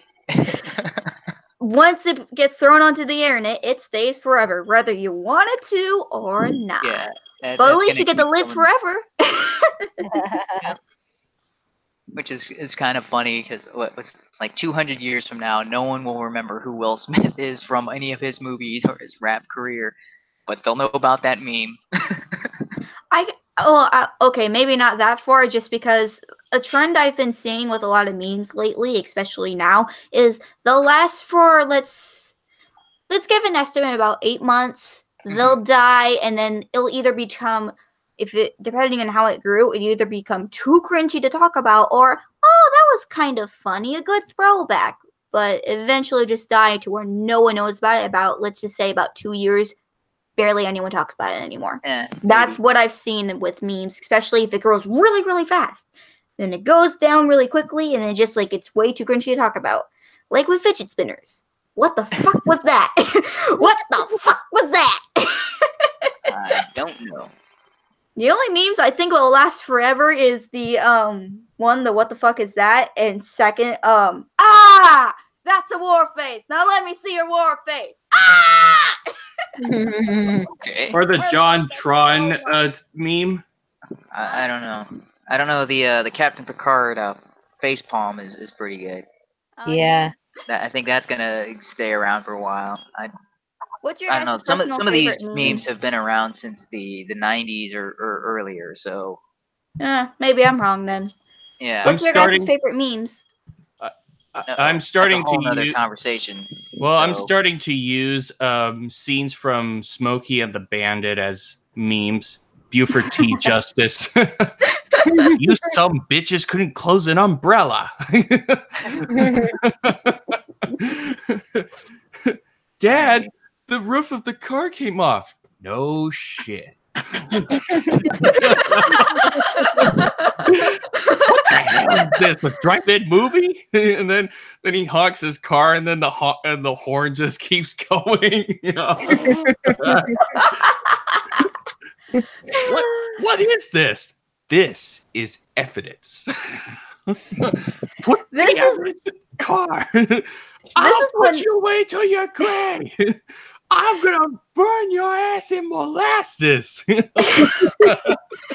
is one reason why I love the Ancat community. They're so serious and very logical, but they're also very memey motherfuckers, and I love it. Yeah, we got a totally logical, critical, and very sane side, and then we also have our very silly sides. I like it. Yeah. Yay! We're also really, really diverse too. Oh yeah. Mm-hmm. Like, I mean, the left would like to say we're all white, but the truth of the matter is we're extremely diverse. I mean, for instance, I got around 10 black friends who are ANCAPs or libertarians. Nice.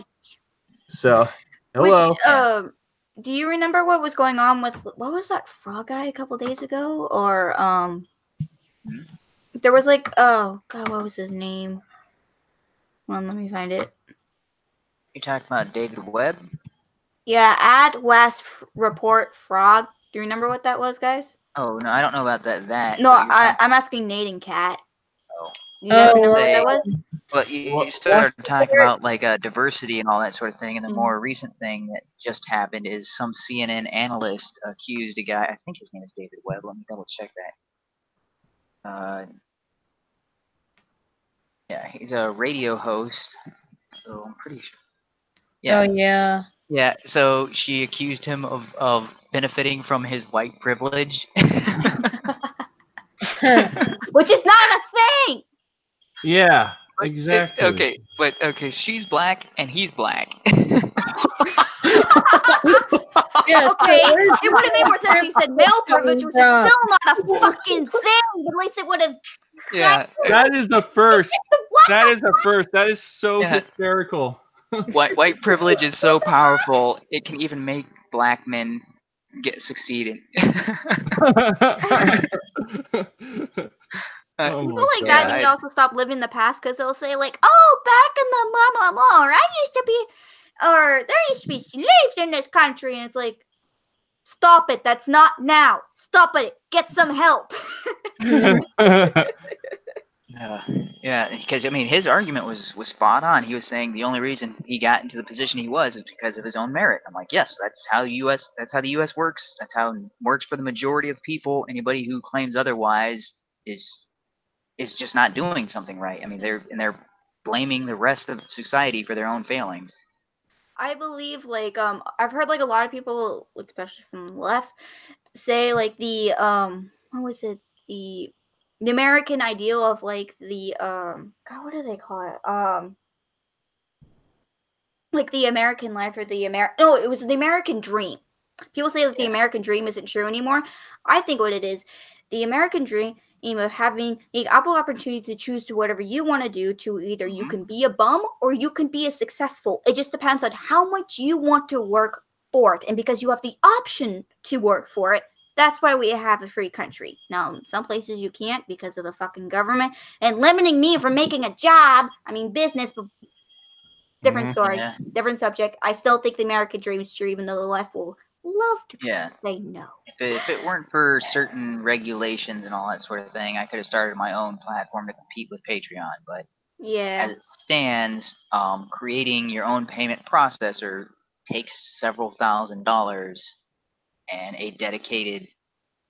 Well, there's requirements you need to have in order to be accepted as a payment processor, and that's not. Can we just all use Bitcoin and just send it to each other, please? The thing with that is you could lose value overnight before. Yeah. And there's also transactions. Like it's a really awesome idea, and it's a really good system. It's just there's too many people using it as a futures market rather than as the currency it's supposed to be. So it's if there's no way to separate the two. There's no way to prevent it from being used as a futures market, because even regular currency like U.S. currency and euros and yen, those are all traded on the foreign exchange market because people are using them as a potential investment. Those exchanges were intended for people to easily exchange, U.S. dollars into, yen, so that way they could buy stuff in Japan. But what people started doing is like, oh, hey, right now U.S. dollars are ahead of yen, and so I'm gonna buy yen at cheap and then wait for the U.S. dollar to fall, and then I'll have more yen, and I'll use yen to convert it back into U.S. dollars, and I'll make money that way. It's silly. They're playing based off of the fluctuations of currencies, so they're using them as a futures investment. And unfortunately, people are using Bitcoin as an investment rather than as a So it doesn't have the potential to store value because of that. So there's nothing you can do to separate a currency like Bitcoin from the fluctuation factor. Mm-hmm. That's unfortunately the way it is, and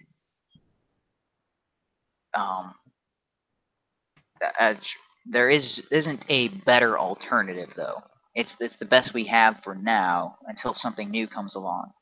Now there is a new technology, and I would say, so it is January, and it's officially way too late for me to do anything with my project. So I'm going to start talking about this a little more openly. So there is a different type of distributed ledger, and this was kind of the building block of the system I was creating. It's called Hashgraph. Actually, they might have changed it recently. I don't know if they've changed the name of the system or if they just changed the name of the company, but it's Hexadera Hashgraph, I believe.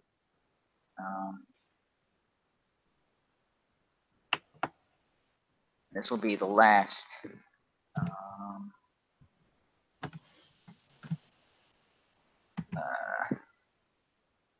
Oh, it's just Hedera, not Hex. There's no. So Hedera Hashgraph, and I'm not sure what your guys' level of. I'm just gonna link that in the regular chat. Give me a second here. Okay. Oh, right. Just link the text. I guess I didn't copy the. Whoops.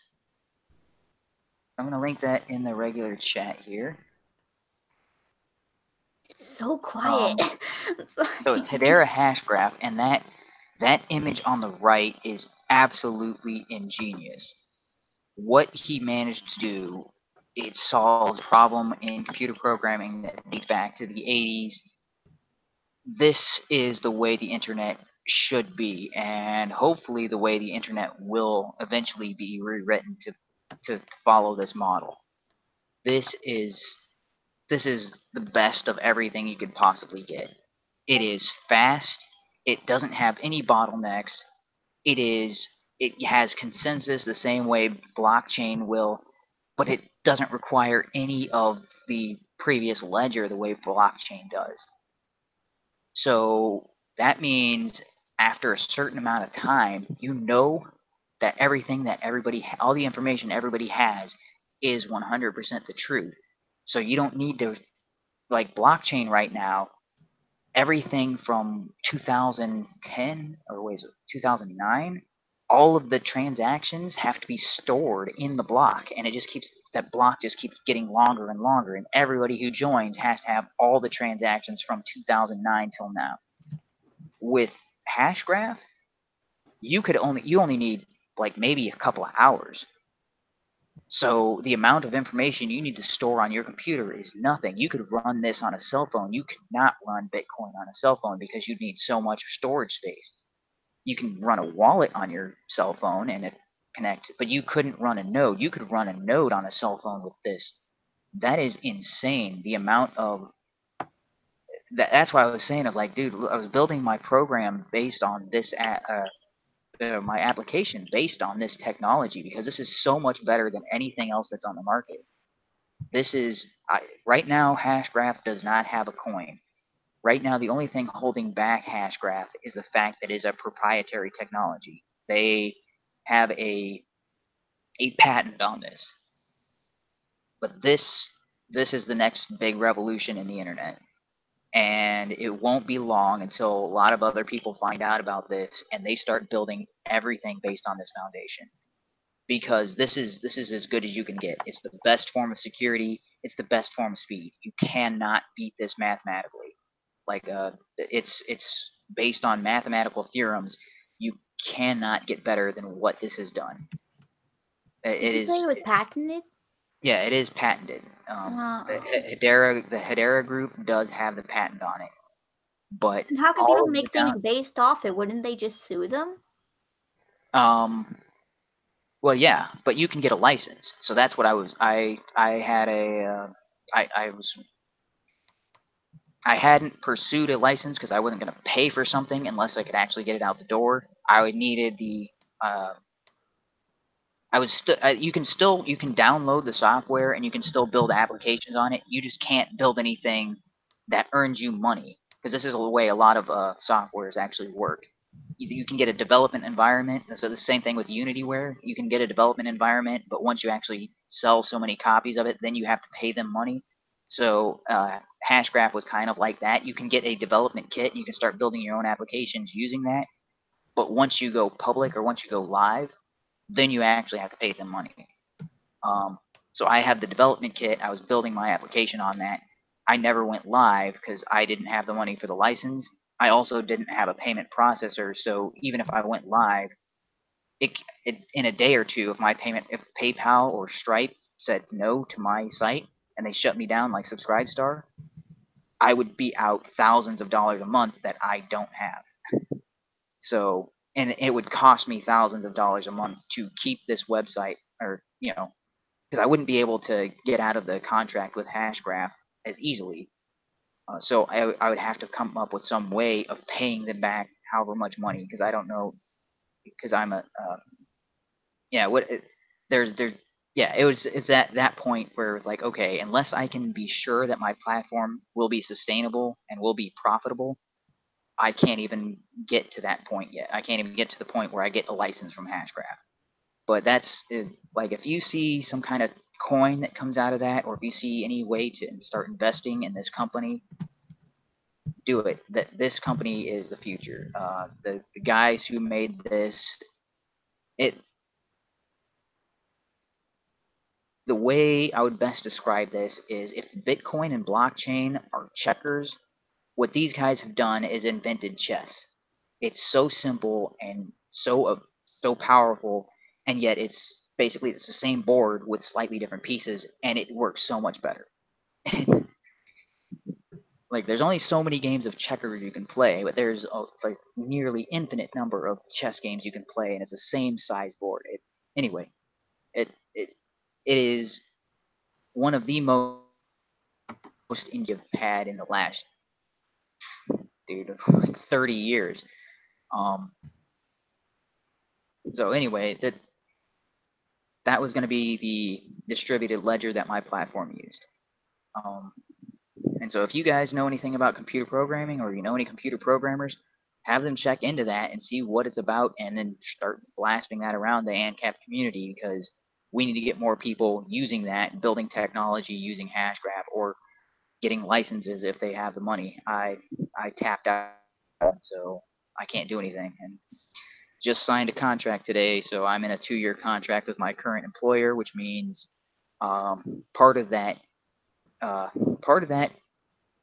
includes a non-disclosure agreement, which, while it doesn't technically mean that I can't work on my project on the side, I wouldn't want to risk it, because if I work on my project at all right now, they have the potential of claiming it as their own, and then I get gypped. That sucks. Well, right now, because I'm in training with them, I'm learning new things from them, and it's also in Java, so I can't prove how much of that I knew before coming to these classes and doing their training. So they can claim, as long as I'm with them, that the only reason I was able to build my platform is because I was doing it with what they had taught me, or because of them. That's kind of, it'd be very difficult for me to prove in court that this was all in place beforehand. I've got documentation. I've got all of that is, timestamped and watermarked, but I would have to, in order to actually launch or anything like that, I'd have to build more stuff than what I have right now. And there's no way to prove that all of that stuff I could have done without my current employer. So that's what I was saying. I was like, dude, once I sign this contract, that's it for my program. So that happened today, and I was like, okay, I've given up on Funfair ever actually getting to market. So 2 years from now, if there's still an opportunity, maybe then I can come back to Funfair, and I would no longer be under contract, no longer be what's the word? No longer be accountable, I guess. That's not the right word. After my 2-year contract is up, I have no responsibility to my current employer. So if I go out and build my own software, they will have no say in that.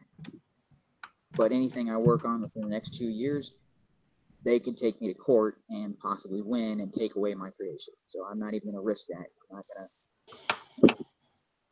So it's just, so anything I do create, it's either going to be as a part of their system or part of a project working for them or for a company that they hire me out to or something like that.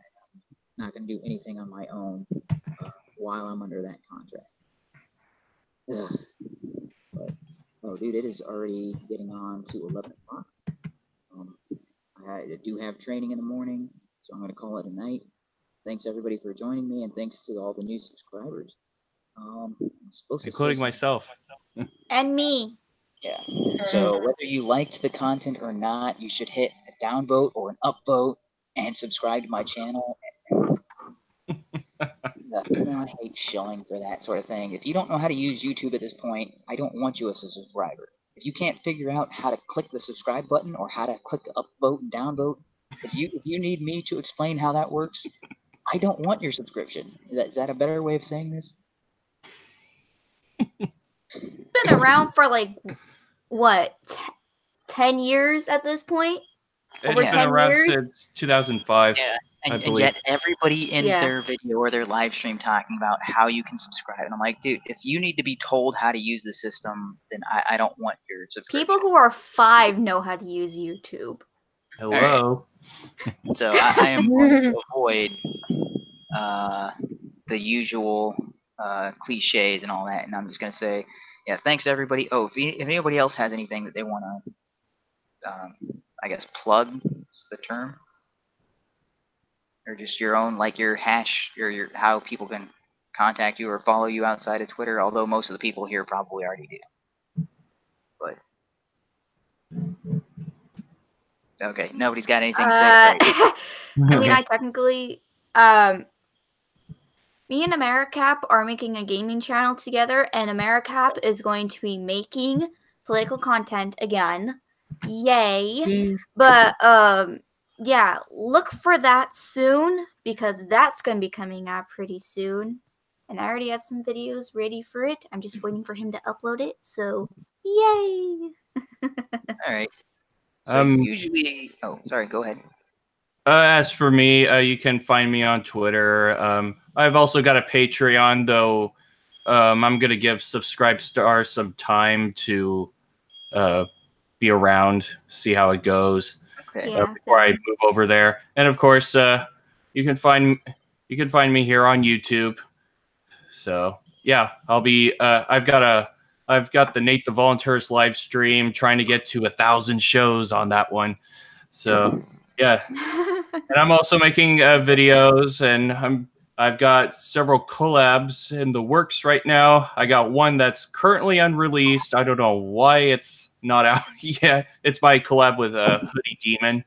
So yeah, Hoodie, why? So anyways, that's all I gotta say.